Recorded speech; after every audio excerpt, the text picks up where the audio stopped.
अल्लाह के वली मुत्तकी हैं, बेशक अल्लाह के वली ही मुत्तकी हैं। तो इंशाअल्लाह गौसे आजम का तज़किरा सुनेंगे, गौसे आजम की बातें सुनेंगे। हजरात, मुझसे पहले आपने खतीबे अहले सुन्नत, खतीबे बाकमाल, नाशिरे मसलके आला हजरत हजरत अल्लामा मौलाना सिद्दीक रज़ा साहब क़िबला से गौसे आजम के ताल्लुक से बहुत कुछ सुना। हजरात, इंशाअल्लाह मैं भी कोशिश करता हूँ कि हुजूर गौसे आजम के ताल्लुक से कुछ आपको सुनाया जाए, आपको कुछ बताया जाए। गौसे आजम रज़ी अल्लाह तआला अन्हु के नाम से आपने मजलिस को रचाया है, आपने मजलिस को सजाया है। जानते हो तो जिस तरीके से तमाम नबियों में मेरे नबी का मकाम है, इसी तरीके से तमाम वलियों में मेरे गौस का मकाम है। सुभान अल्लाह। जिस तरीके से तमाम नबियों में मेरे नबी का मकाम, इसी तरीके से तमाम वलियों में मेरे गौस का मकाम। हजरत मोहतरम, नबी का मकाम मुलाहिजा करो, नबी का मकाम क्या है, पैगंबर का मकाम क्या है, रसूल का मकाम क्या है। परवरदिगारे आलम ने इस दुनिया के अंदर कमोबेश 1,24,000 नबियों को भेजा। हजरत आदम को भेजा, आदम से फरमाया आदम तुम बताओ तुम कौन। परवरदिगारे आलम ने हजरत जकरिया को भेजा, हजरत जकरिया से फरमाया ओ जकरिया तुम बताओ तुम कौन। परवरदिगारे आलम ने हजरत याहया को भेजा, याहया से फरमाया याहया तुम बताओ तुम कौन। परवरदिगारे आलम ने हजरत लूत को भेजा, लूत से फरमाया लूत तुम बताओ तुम कौन। रब्बे कायनात ने हजरत यूसुफ को भेजा, यूसुफ से फरमाया यूसुफ तुम बताओ तुम कौन। 1,24,000 रब्बे कायनात ने दुनिया के अंदर तमाम नबियों को भेजा। आदम से फरमाया आदम तू बता तू कौन। मूसा से फरमाया मूसा तू बता तू कौन। जकरिया से फरमाया जकरिया तू बता तू कौन। अल्लाह जितने भी अंबिया को रब ने भेजा सबसे यही फरमाया अपने अपने बारे में बताओ, अपने अपने ताल्लुक से बताओ। सबने अपने अपने बारे में ऐलान किया, अपने अपने ताल्लुक से बताया। लेकिन रब्बे कायनात ने जब हमारे और तुम्हारे नबी, हमारे और तुम्हारे पैगंबर, हमारे और तुम्हारे रसूल मोहम्मद अरबी को दुनिया में भेजा तो रब ने सारे नबियों से फरमाया था अपने अपने बारे में बताओ। लेकिन जब अल्लाह ने हमारे और तुम्हारे नबी, हमारे और तुम्हारे पैगंबर, हमारे और तुम्हारे रसूल को भेजा तो अल्लाह करीम ने फरमाया ऐ मुस्तफा आज तुम खामोश रहना, आज अल्लाह बताएगा मुस्तफा कौन है। मुस्तफा तुम बताओगे खुदा कौन है। सुभान अल्लाह, सुभान अल्लाह। नारे तकबीर, नारे तकबीर, नारे रिसालत, मसलके आला हजरत, मसलके आला हजरत, जश्न गौसुल बरा कॉन्फ्रेंस। नारे तकबीर, नारे रिसालत। सुभान अल्लाह, माशाअल्लाह। ये तो मेरे नबी की शान हो गई प्यारे। लेकिन जिस गौस की महफिल को रचाए हो इन्हीं गौस से ने सवाल किया था अरे गौसे आजम जरा ये तो बताओ, अरे पीरा ने पीर जरा ये तो बताओ, अरे रोशन जमीर ये बता दो आपकी विलायत किस तरह की है। तो आपने अपने पैर की तरफ इशारा किया था, एड़ी एड़ी बताकर कहा था जब तक मेरी एड़ी नहीं लगती है तब तक अल्लाह किसी को वली नहीं बनाता। सुभान अल्लाह, सुभान अल्लाह, माशाअल्लाह, सुभान अल्लाह। गौसे आजम फरमाते हैं जब तक मेरी एड़ी नहीं लगती तब तक अल्लाह किसी को वली नहीं बनाता। बेशक। घबराए मत, तकरीर बहुत लंबी नहीं होगी इंशाअल्लाह। हमें बड़ा डर लगने लगा है, खतरा लगने लगा है, समझ रहे हैं, क्योंकि हिमायतें हैं हजरत अल्लामा मौलाना सिद्दीक साहब क़िबला की, साथ में माशाअल्लाह कई लोग हिमायत कर रहे हैं। और जानते हैं मौलाना साहब एक तकरीर कर रहे थे, तकरीर थोड़ी लंबी हो गई, सुने अब। अच्छा, जाने वाला जा सकता है, मैं उस मुकर्रिर नहीं हूँ कुछ डांट कर बैठा दिया जाए। एक जगह एक मौलाना साहब ने डांट कर एक को बैठाया, उसके बाद में थोड़ी देर के बाद बोले कि भैया जहाँ जा रहे थे जा सकते हो। कहा मौलाना जिस काम से जाना था वो काम यहीं पर हो गया, समझ रहे हैं। तो मैं ये नहीं चाहता हूँ कि आप वो काम यहाँ पर कर दें, जिसको हाजत होगी वो इंशाल्लाह जाएगा और आ जाएगा। तो मौलाना की तकरीर बहुत लंबी हो गई। तो एक सामने गांव के मुखिया चौधरी साहब बैठे थे, बड़ा मोटा डंडा उनके हाथ में था। तो लंबी तकरीर देखी तो जो मिंबर था अपने कांधे पर डंडे को रखा, चारों तरफ घूमने लगे। तो मौलाना ने देखा कि अब खतरा है। का बस मुखिया जी परेशान ना हो, तकरीर खत्म कर रहे हैं। कहा ना मौलाना तुम तकरीर करो, तुमसे कोई लेना देना नहीं। का फिर का हम तो उसे ढूंढ रहे हैं जो तुम्हें बुला करके लाया है।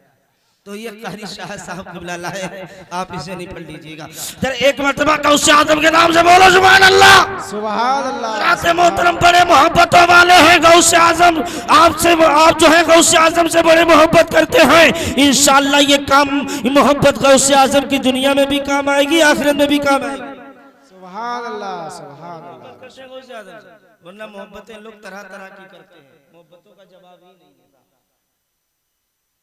आपने देखा होगा टिरक के पीछे लिखा रहता है बुरी नजर वाले तेरा मुंह काला, लिखा रहता है ना, बुरी नजर वाले तेरा मुंह काला। और दूसरी आपने दूसरा एक पढ़ा होगा आप हजरात ने कि सनम बेवफा, देखा होगा ना। तो हमने पूछा ये बताओ ये सनम बेवफा लिखा क्यों जाता है? कहीं इसने किसी से मोहब्बत की होगी, उसने धोखा दे दिया होगा, इसीलिए इसने कहा सनम बेवफा। मैंने कहा यार तूने ऐसे से मोहब्बत क्यों की जिसने दुनिया में धोखा दे दिया? अगर तूने मोहम्मद से मोहब्बत की होती, रसूल से मोहब्बत की होती तो दुनिया में तेरा हाथ पकड़ते, तब तक नहीं छोड़ते जब तक जन्नत में नहीं दाखिल। सुभान अल्लाह। सुभान अल्लाह। ऐसे से मोहब्बत कर। सुभान अल्लाह। गौसे आज़म से मोहब्बत। अच्छा बात बताए, इंसान को जैसी तरबियत दी जाती है ना, काम इंसान वैसे ही करता है। बेशक। मिसाल के तौर पर हमारे बाप दादाओं ने 11वीं शरीफ को मनाया, हम भी मनाते चले आ रहे हैं। बेशक। हजरत अल्लामा मौलाना सिद्दीक साहब क़िबला हमें सिखा रहे हैं, बता रहे हैं कि गौसे आज़म का महीना 11वीं वाला आ गया है तो प्यारे इस्लामी भाइयों हम नियाज करवाने लगते हैं। ये उलमाए कराम भी तरबियत हमें सिखाते हजरात, और अपने वालिदैन से भी हमने तरबियत सीखी। जैसी तरबियत होती काम वैसे ही इंसान करता है।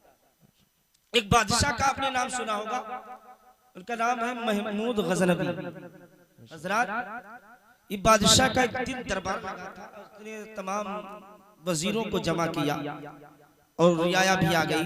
तकरीर करने लगे बादशाह, कहने लगे मैं हजरत खिज्र को देखना चाहता हूँ, कोई ऐसा है जो मेरी मुलाकात हजरत खिज्र से करा सके? समझ रहे हैं आप क्या कि कोई मजमे में ऐसा है कि मेरी मुलाकात खिज्र से करा सके? तो सारे मजमे में सन्नाटा, लेकिन एक गरीब आदमी खड़ा हो गया, कहने लगा हुजूर बादशाह सलामत, मैं आपकी मुलाकात हजरत खिज्र से करवा सकता हूँ। कहा ठीक है, कल लेकिन मेरी एक शर्त है। कहा क्या शर्त है? कहा ये कि मैं घर से बहुत गरीब आदमी हूँ, आपको मेरे बच्चों के कपड़ों का इंतजाम करना पड़ेगा, आपके लिए आपको मेरे बच्चों के लिए खाने की चीजें भेजना पड़ेगी और 6 महीने का वक्त मुझको देना पड़ेगा। बादशाह ने कहा ठीक है, हजरत खिज्र अलैहिस्सलाम से मुलाकात हो जाएगी, मैं 6 महीने की इजाजत देता हूँ, तेरे बच्चों के कपड़ों का इंतजाम हो जाएगा और जो भी अखराजात है उसकी जिम्मेदारी मैं लेता हूँ। ये 6 महीने के लिए दरिया के करीब चला गया। हजरत मोहतरम 6 महीने के बाद बादशाह ने कहा उसको बुला कर लाओ। 6 महीने गुजर गए, खिज्र नजर नहीं आए, खिज्र अलैहिस्सलाम से मुलाकात नहीं हुई। इसको लाया गया, दरबार में आया, आंखों से आंसू निकलने लगे। बादशाह ने पूछा रो क्यों रहे हो? का वजीफा कर रहे थे वो खराब हो गया, अब मजीद 6 महीने और लगेंगे। बादशाह ने कहा कुछ भी करो, हजरत खिज्र से मेरी मुलाकात करवा दो। हजरत मोहतरम का 6 महीने की और आपसे इजाजत चाहता हूँ। 6 महीने की मजीद इजाजत तलब की बादशाह से, इजाजत दे दी बादशाह ने। ये चला गया। जब 1 साल गुजरा, बादशाह ने बुलाया, बुलाने के बाद में अब तो 1 साल हो गया, खिज्र मालूम नहीं होते। कहने लगा बादशाह मैंने आपसे झूठ बोला। अल्लाह कहने लगा बादशाह मैंने आपसे झूठ बोला था, मैं इतना कमजोर आदमी कि कई दिनों से मेरे घर में फाके हो रहे थे, मेरा जिस्म इतना कमजोर हो गया था, मेरा जिस्म कांपने लगा था, मुझे कोई रास्ता नजर नहीं आया। ओ बादशाह सलामत, मैंने सोचा ये झूठ बोल देंगे, हम तो चले जाएंगे कहीं, लेकिन मेरे बच्चों को अच्छा खाना मिलता रहेगा, अच्छे कपड़े मिलते रहेंगे। बादशाह को गुस्सा आ गया। बादशाह को गुस्सा आया, कहने लगा अब तुझको इस बात की सजा मिलेगी। तो वजीरों से कहा अपनी अपनी राय पेश करो, मशवरा पेश करो। तो एक वजीर खड़ा हो गया। मैंने शुरू में बताया था कि मामला तरबियत का होता है। एक वजीर खड़ा हो गया, खड़े होने के बाद में कहा बादशाह सलामत, मेरी राय ये है कि इसकी गर्दन को काट दिया जाए, इसकी गर्दन को काट दिया जाए। तो एक हसीन चेहरे वाले बुजुर्ग सामने बैठे हुए थे ना, वो बोले हाँ इन्होंने ठीक कहा, इन्होंने ठीक कहा। बादशाह ने उसको बैठाया, कहा बैठ जा वजीर। दूसरा वजीर खड़ा हुआ, कहा मेरी राय ये है कि इसने बादशाह से झूठ बोला है, इसकी सजा भी बहुत जो है ज्यादा होना चाहिए, सजा भी इसको कड़ी होना चाहिए। कौन सी सजा? का मेरा मशवरा यह है कि इस पे कुत्तों को छोड़ा जाए। अल्लाह, उसने अपना मशवरा पेश किया ना, तो हसीन चेहरे वाले बुजुर्ग जो सामने बैठे थे वो बोले कि हाँ इन्होंने ठीक कहा। क्या इन्होंने ठीक कहा? फिर बादशाह ने कहा इन दोनों ने अपनी अपनी राय दे दी, लेकिन उसी दरबार में अयास थे। अयास का अयास तुम्हारी राय क्या है? तो अयास ने कहा था बादशाह मेरी राय ये है कि इसको माफ कर दिया जाए। सुभान अल्लाह, सुभान। मेरी राय ये है इसको माफ कर दिया जाए। जो हसीन चेहरे वाले बुजुर्ग बैठे थे कहा हाँ इन्होंने ठीक कहा। बादशाह को गुस्सा आ गया, कहा बाबा तुम्हारे बात का ठिकाना नहीं है। कहा क्यों? कहा यार तीनों लोगों ने कहा और तुमने हर बात पे यही कहा ठीक कहा ठीक कहा, इनसे तो बाद में निपटेंगे बाबा, पहले तुमसे निपटेंगे। मामला समझ में नहीं आया तो उन बुजुर्ग ने कहा था मामला तरबियत के ऊपर होता है, जैसा सिखाया जाता है, जैसा सीखता है ना वैसी ही बात करता है। कहा क्या कहना चाहते हो? तो बाबा ने कहा था पहला जो खड़ा हुआ तो इसके बाप दादाओं ने हमेशा दूसरों की गर्दन को उड़ाया था, इसीलिए गर्दन उड़ाने की बात कर रहा है। और हजरात कहा जब दूसरा शख्स खड़ा हुआ कुत्ता छोड़ने की बात की तो इसके बाप दादाओं ने हमेशा एक जो है बादशाहों के कुत्ते नहलाई, इसीलिए कुत्तों वाली बात कर रहा है। कहा अयास ने माफ की बात की है, माफी की तो सुन लो बादशाह, अयास का ताल्लुक नबी के घराने से है, मुस्तफा के घराने से है, गौसे आजम के घराने से है, इसलिए अयास जो है वो सैयद है और सैयदों ने हमेशा माफ किया है। सुभान अल्लाह, सुभान अल्लाह, सुभान अल्लाह। अयास गुलाम गौसे आजम, सुभान अल्लाह, रात मोहतरम का अयास सैयद है, इसलिए माफी की बात। सुभान अल्लाह। अयास की आंखों, अब सुने बहुत अच्छी बात बताने जा रहा हूँ। अयास कहने लगा जब मेरा राज खुल गया है, आंखों में आंसू आ गए, अयास रोने लगे। कहा जब मेरा राज खुल गया है वो बादशाह सुनो मैं भी एक राज खोलना चाहता हूँ। बादशाह ने कहा तुमने आज तक बताया क्यों नहीं कि तुम सैयद हो? कहा मेरा राज खुल गया है, मैं भी एक राज खोलना चाहता हूँ। कहा कौन सा राज? का राज ये है जो सामने बुजुर्ग देख रहे हो, ये कोई आम बुजुर्ग नहीं बल्कि हजरत खिज़र अलैहिस्सलाम। सुभान अल्लाह, सुभान अल्लाह, सुभान अल्लाह। यार बहुत अल्लाह अकबर। या रसूल अल्लाह, या रसूल अल्लाह। हजरत खिज़र अलैहिस्सलाम बैठे हुए।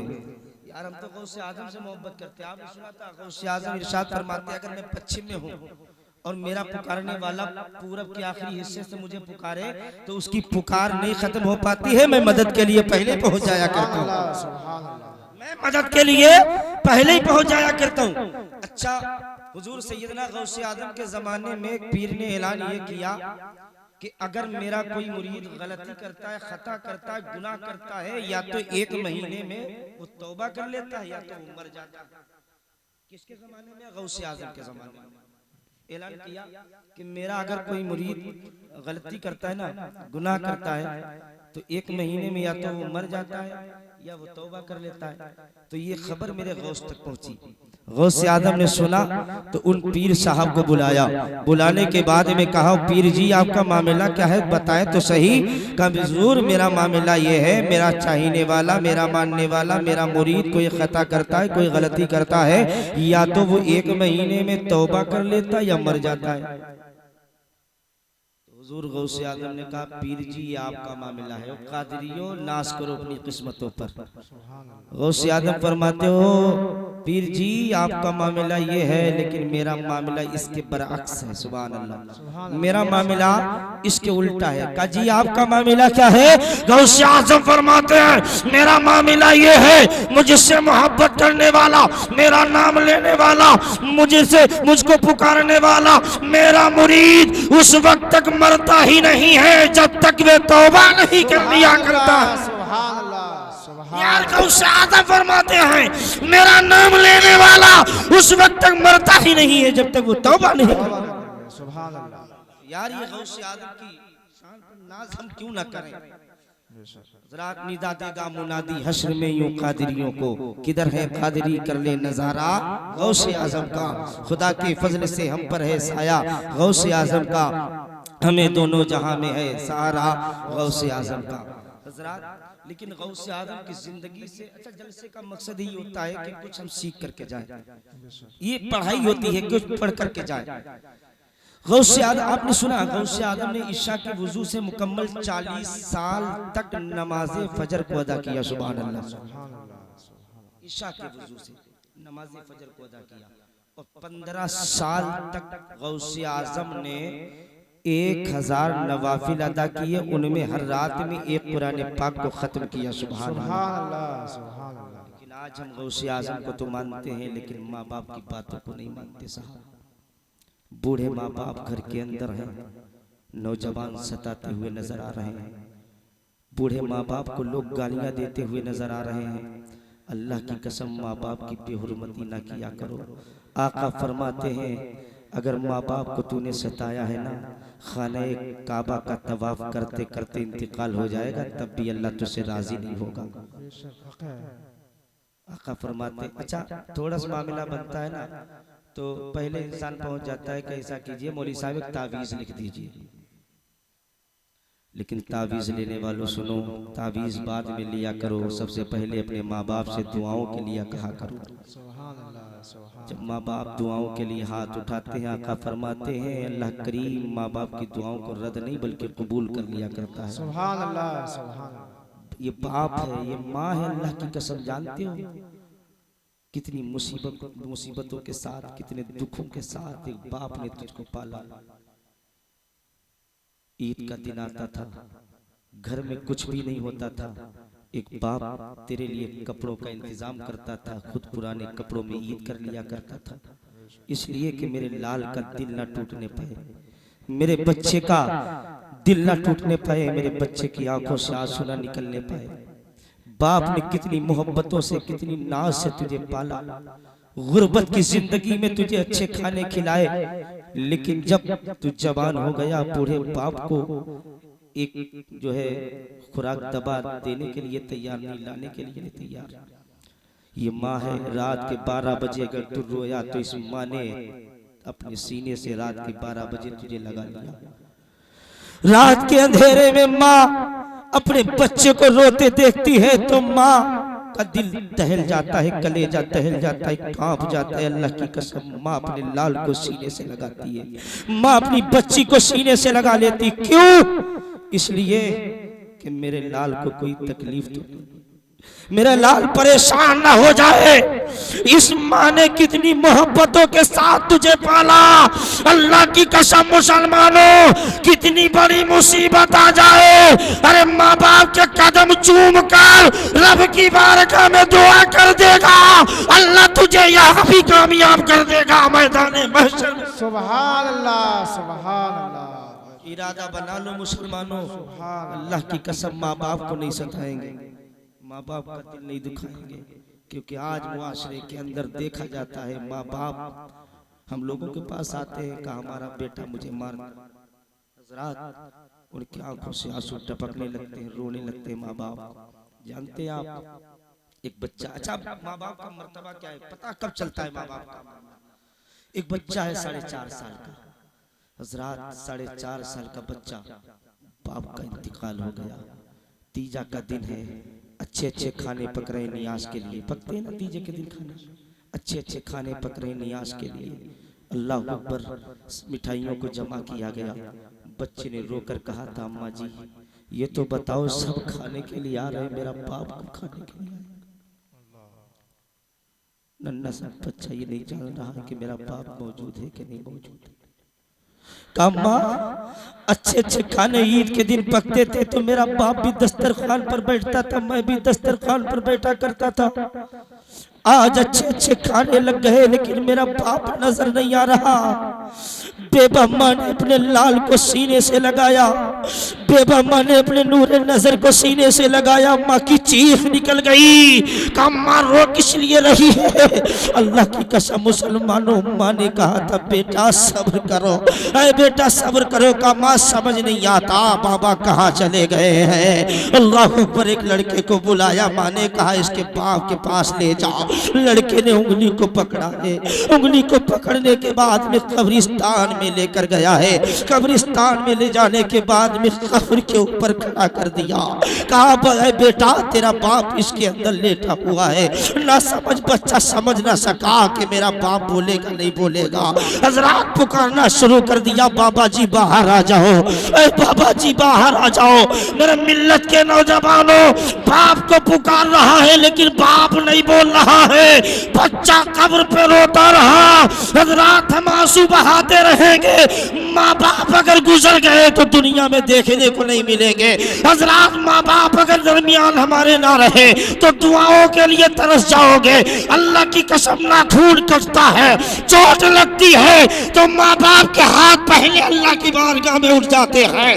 ऐ मेरे परवरदिगार आलम, मेरे बच्चे को चोट लगी है, मेरे बच्चे की हिफाजत फरमाना। माँ भी दुआ कर देती है, बाप भी दुआ कर देता है।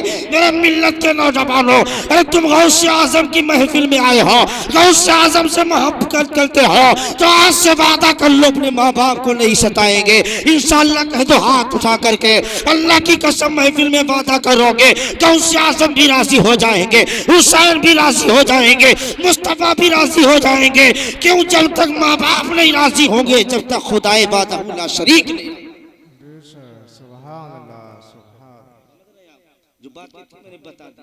हुजूर सैयदना गौसे आजम की महफिल में ये आए ना, सीख करके जाओ। मैंने देखा, अच्छा आका फरमाते बाप जन्नत का दरवाजा है, माँ के कदमों के नीचे जन्नत है। सुभान अल्लाह। मर्द का मकाम है लेकिन औरत के दर्जे 3। कैसे?